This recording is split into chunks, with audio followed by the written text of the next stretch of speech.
I want to congratulate you and We the World on the 20th anniversary of 11 days of global unity. Together, you, me, and we can create a better world and have fun doing it.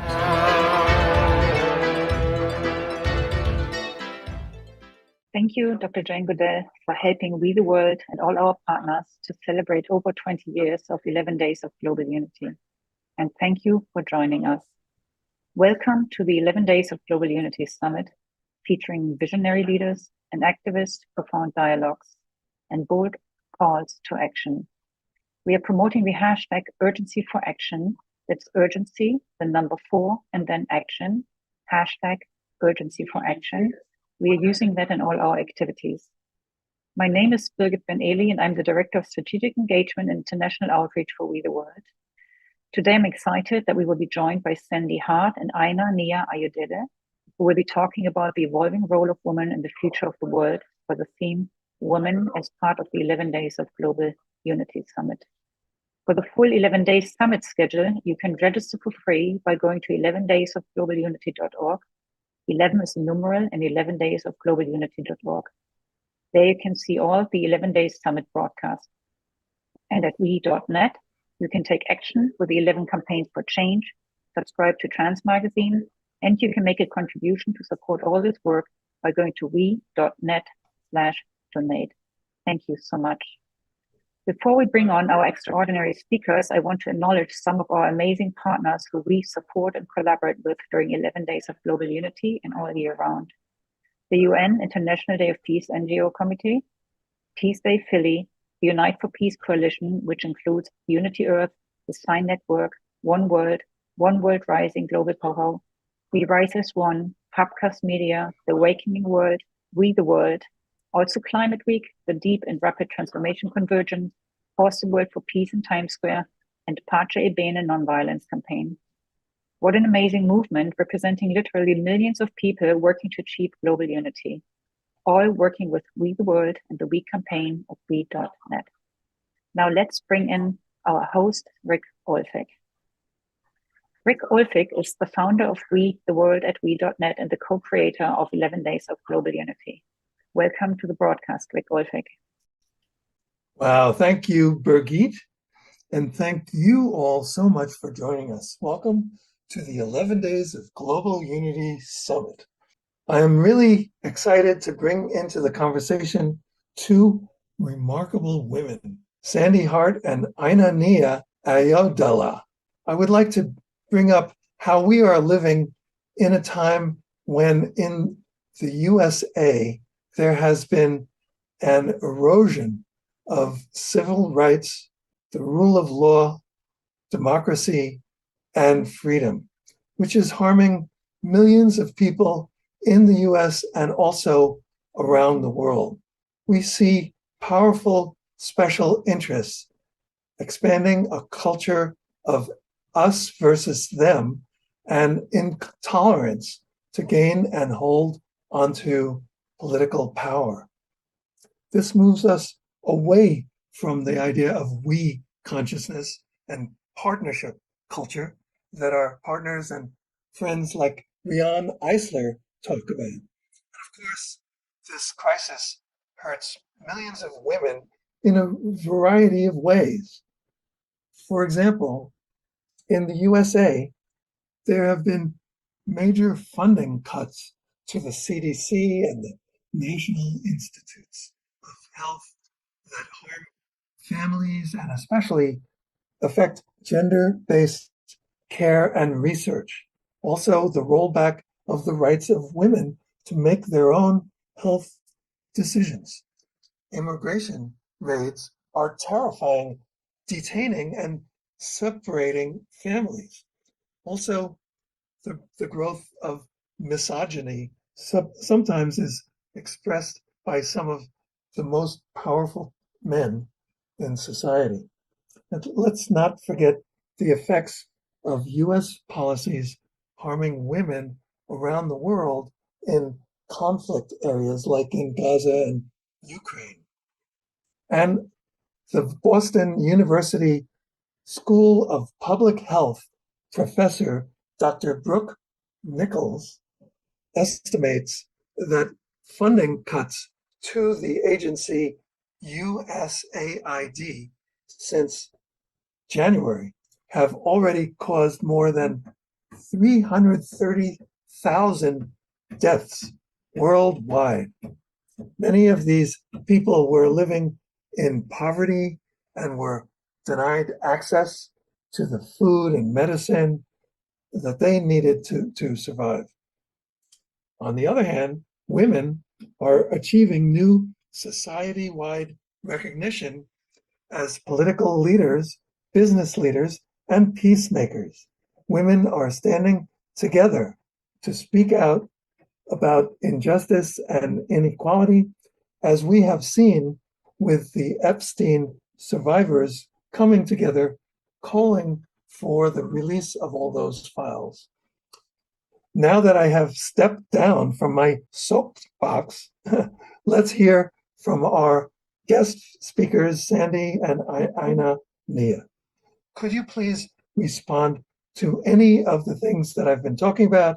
Also, what led to the mission that you are on, and what have you been working on that you are most passionate about going forward? Let's hear first from Sande Hart. Sande is an award-winning leader in the fields of women's empowerment and interfaith community building, known for founding the Global Women's Village, formerly S.A.R.A.H, S-A-R-A-H, which she served on the Women's Task Force for the Parliament of the World Religions, and Sande is a mother and grandmother dedicated to actualizing systems of partnership for the next 7 generations. And Sande has been a good partner, friend, and frequent participant in 11 Days of Global Unity and other programs of We the World. Welcome to the broadcast, Sande Hart. Thank you, Rick and Birgit and Aina-Nia. It's an honor to be here with you too. And congratulations on another 11 Days of Global Unity, Rick. It's always an honor to be here. I'm so glad that you brought up Rian's work, Rian Eisler's work. You and I both serve on the Brain Trust for the upcoming summit, A Peace Begins at Home Summit, which is focusing on understanding how patterns of power, whether they are in the home, in the streets, whether it's corporate greed or nationalism, overall authoritarianism, all begin at the home. And Rian not only makes the argument, and she's done so for decades, of our earliest social constructs that have informed our current crisis as humanity. And it's what she calls the domination trance. And she splays out for us the very historic evidence of patterns to that end. And so the importance for doing our work, for healing our work, for achieving and actualizing peace that we, the world, and all of our partners and everyone working for peace around the world, essential for that to manifest and to actualize, we need to look at Rian's work. We need to know where we've come from, what pervasive systems we're trancing through, and most importantly, what's our role in it. And our work at the Global Women's Village, formerly S.A.R.A.H, Spiritual Religious Alliance for Hope, which was formed in 2001 after the events of 9/11, responding to that impulse to show up in community, for women to come into our organic blueprint of who we are so that we can go to work doing the healing. At some womb level, we understood that it is our work to do, especially since we are disproportionately impacted, especially with Rian's point, is that generally speaking and historically, women do form those early patterns in the home, even though influenced by other external forces. Women have that power. It's wired into us as the female body. So at the Global Women's Village, which, by the way, Aina-Nia, I'm so grateful, it serves on our advisory circle. that our role is to look at our roles and responsibility. Yes, we do look at the ancient patterns, and then we look at where we are to future a new paradigm. We came up with an archetypal identity called Women Who Future a New Paradigm, and our theory of change, which we're very much listening into. We're careful not to colonize the solution, right? We're careful to listen what wants to happen, because we as a humanity, we don't know where we're going, right? But we know we're on our way. And again, our role and responsibility of women is to see our how we are perpetuating some of that system too.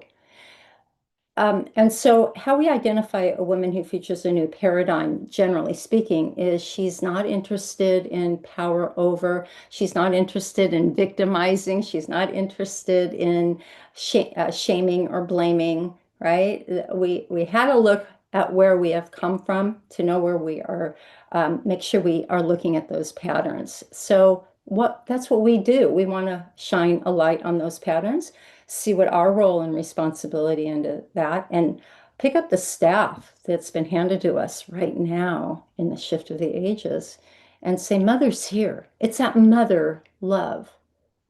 And I love Dr. Jane Goodall for so many reasons, but especially since you ended with her on that video was that that we do this in fun, right? It's light, it's heavy lifting with a light heart, right? So it's important that we do that, because if we're operating out of fear, anger, victimization, shame, blame, right? If we're only pointing fingers backwards, where our focus isn't forward. And so how do we do that? By having fun. And I don't think you can be truly in your most creative state, which is what the world needs of us right now, all of us, including especially our men, who we call them in as well, to do it you can't have that creative genius really, unless you're having a little bit of fun. Troll a little bit, have fun, look at things as they really are, remove the veil, raise our awareness, trust that we are here for a reason. And I think I'll end there. I really am really looking forward to hearing from my sister Aina-Nia. So let's hear from Aina-Nia. Aina-Nia is a transformative leader and change maker. She's a leadership coach, author, ancient wisdom teacher, and a spiritual liberation activist. As CEO and principal of Aina-Nia Learning Journey, Inc., she's on a mission to influence institutions and individuals to create bold and meaningful change through a non-colonial and indigenized approach to leadership as a means to equity, inclusion, reparation, reconciliation, and most importantly, self-love. Welcome to the broadcast, Aina-Nia Ayo'dele. Thank you so much, Rick, for having me. 11 days of global unity. Just saying those words make me feel so powerful, so inspired, so ready for change. I do believe that it is when all of us come together, it is the convergence that is going to make change, which begins with us. I want to especially thank my sister in solidarity, Sande Hart, for the connection and being able to be here with all of you, with Rick, Birgit. Bridget, it's really awesome. I want to start by introducing myself because it's really important that, and thank you so much, Bridget, for introducing me. But as custom for me, it's really important that I say my name and introduce myself. So I am Aina-Nia Ayo'dele Ifayemi Ajwa. And Aina-Nia means she who has purpose. Ayo'dele is joy has come home. Ifayemi, because Ifa is the tradition through which I operate, through which I live my life. It is my guiding source. It's a Yoruba tradition, so Western Africa. And Ajwa, because I was born on a Monday, and that comes with its own purposeful walk. I say my name because it's important for me to hear myself and to remind myself as why I'm here. This place that I happen to be on, where I'm here to share love and share unity and share guidance. I live and walk on this planet as a healer, and a healer who does that through teaching. And my teaching is about living in our highest consciousness, and raising vibrations, and for all of us to live our vision. Why is it that we came on this? Why are we here now? Why are we converging as people who are walking in peace and promoting peace? So that's how I walk on this planet, and I want to respond to some of what you said. You said, Rick, I just think it is what a time that we are living in. First of all, what a time that we are living in. We are in this time where who would know that our human rights, after all the work that we've done, that our ancestors have done, all of our ancestors, that our human rights is being attacked and threatened both locally and internationally. And I live in Canada. I'm in Canada, but let there be no mistake. What is happening in the States is absolutely affecting what is happening here, right? We are seeing the shift in an institution and systemic level where there has been a regression in human rights protection. There has been a regression in human dignity. The dishonoring is what I'm seeing of human dignity within workspaces and communities and homes. And there's been such a kind of a permission for hate. There is a permission for exclusion. There's been a permission for us versus them. We are seeing on the streets of our cities where people are being attacked for being different in any way, for being Black, for being Indigenous, for being a person of color, for their faith, for their way of being, for their sexuality. There seems to be, we're living in a time where there is permission for hate and even promotion of hate. We are seeing misogyny in a way that we have not seen it for a while. There's a heightening of misogyny. There's a heightening of abuse against women and violence against women and girls in particular, because again, there is this permission that has happened for our world to be operating in hate. So we have a responsibility. So I'm excited for this 11 days of unity. But for me, we have a responsibility individually, because the systems cannot change. There can be no systemic change without individual change.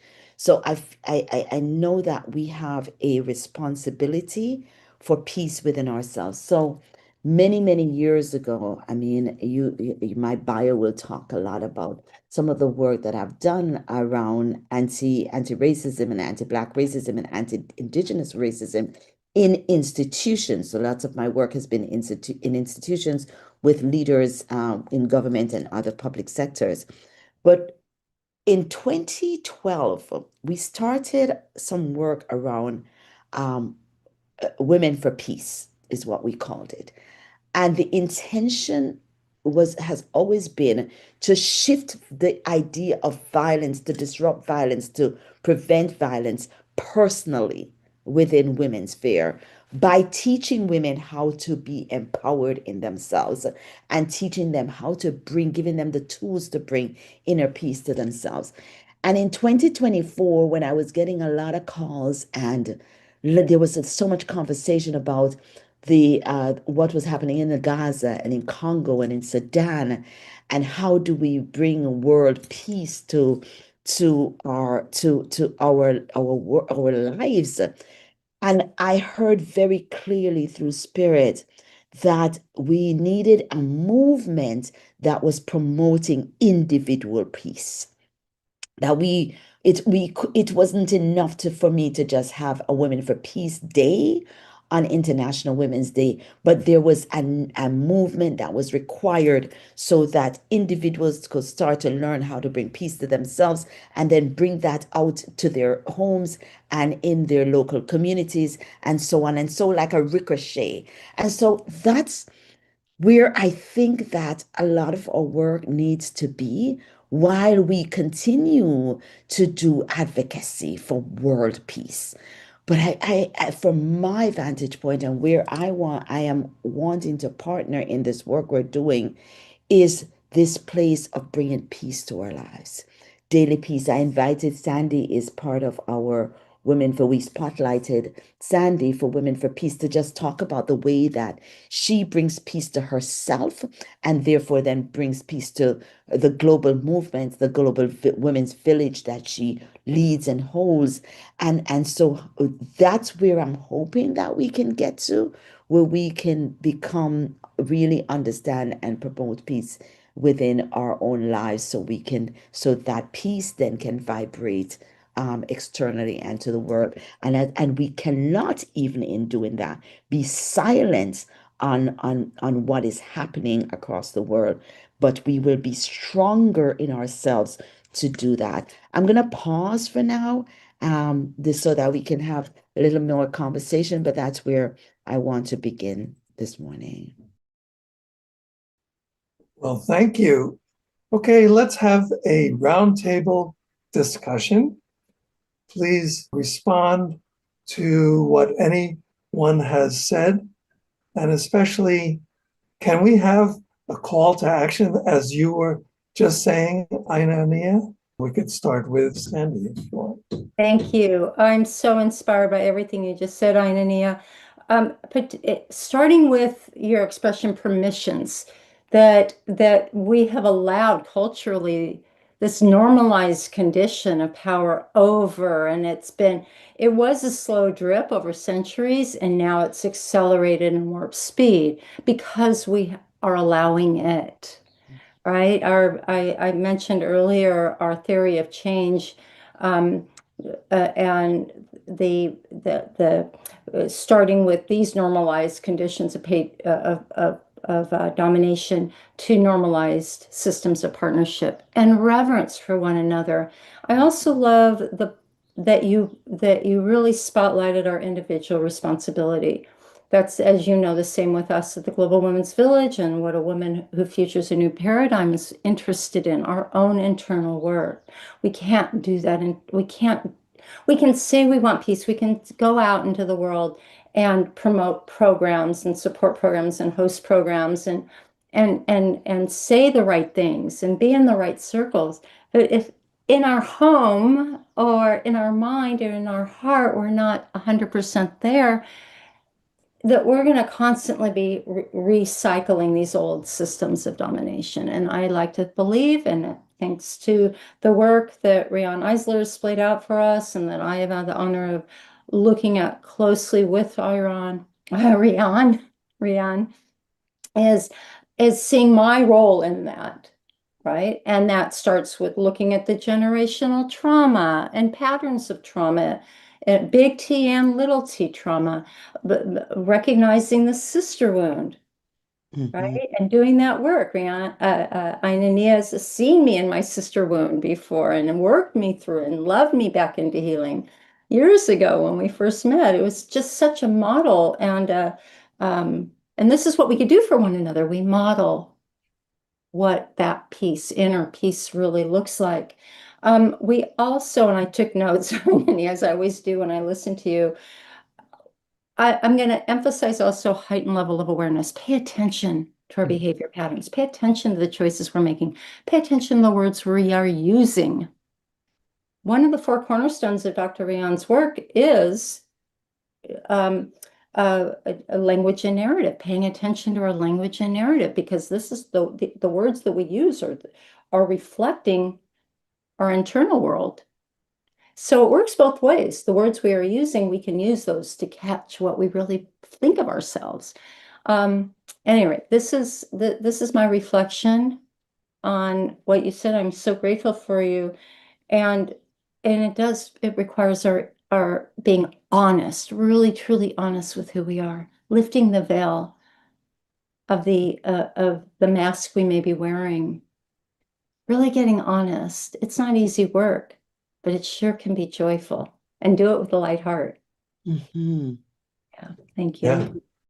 Yes, and thank you, Sandy. And in terms of a call to action, do you have a specific call to action? Like, how would you like each person to take action who's watching this? Oh, I love this question because it's really easy.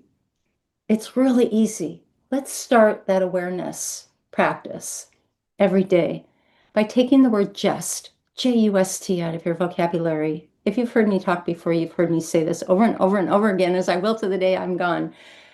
Take that word just out, because that is a mighty powerful word, and it tells the world what you think of yourself or them. I just love you. No, I love you so much. I just this. It's just that. No, it's that. Let's be really careful about the words that we're using. It starts with just, but then you start noticing other words, right? It's a gateway antidote to changing our narrative. Let's start there. My call to action is to take that word out of your vocabulary and start noticing the choices you're making, not just in your language, not only, see, it's very pervasive and sneaky, not only in our language, but why we do certain things, why we attract certain people, why we go take this route to work. You know, look at the silly mundane and see the miracle in the solution that you can bring to the world. And come to us at Global Women's Village. Sign up for the Peace Begins at Home Summit at peacebeginsathomesummit.org, I believe. And it starts on October 29th. Let me also say that next week, the early bird registration ends. So take advantage of that. And those are my 3 calls to action. That was not accidental. Do you want to say the website one more time? Just so globalwomensvillage.org. Women with the A, womensvillage.org, and peacebeginsathome.com. Okay. And I have, over the years, been working to remove the word but from my language and my speaking.